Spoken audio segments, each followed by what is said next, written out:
It's astonishing. All this is only 20 or 30 minutes from the heart of San Francisco. Not a human habitation in sight anywhere.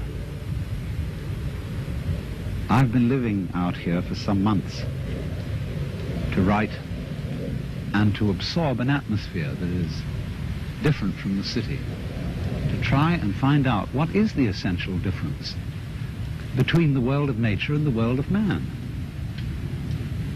Because there's an obvious difference, like the difference of artistic styles.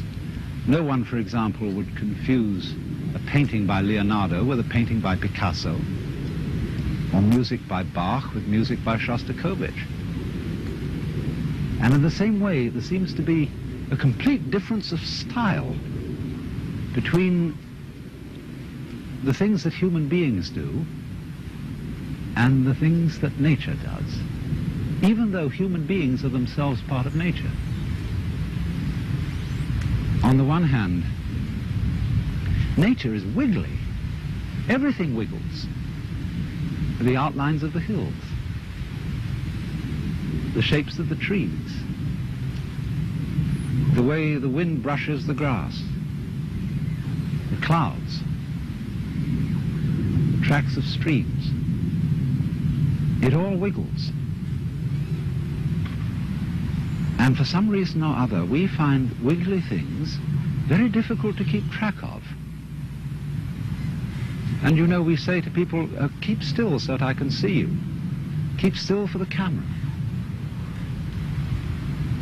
And we say, well, let's get things straightened out. Let's get this ironed out. Let's get it all squared away. And then somehow we think we understand things when we have translated them into terms of straight lines and squares. Maybe that's why they call rather rigid people squares. But it doesn't fit nature. You know, wherever human beings have been around and done their thing, you find rectangles. We live in boxes. Our streets, especially across states like Kansas and Nebraska, are laid out in a grid pattern. Why, they even dropped a grid pattern on top of San Francisco with all those hills so that cars run away. Because it seems that the human being really has a very simple kind of mind. And all this wiggliness is too complicated. I don't think it really is complicated. Because after all, it's very simple to move, say to raise something or to open and close your hand. It's perfectly easy because we don't have to think about it. Things become complicated only when we think about them. And that's because we're trying to translate them into a form of life which is very much simpler and cruder than the forms of life we're talking about. A triangle is very much simpler and cruder than a mountain, even though you may represent a mountain with a triangle. Human beings are just as wiggly as nature, and our brains are an incredible mess of wiggles. And that's the part of ourselves that we understand least of all.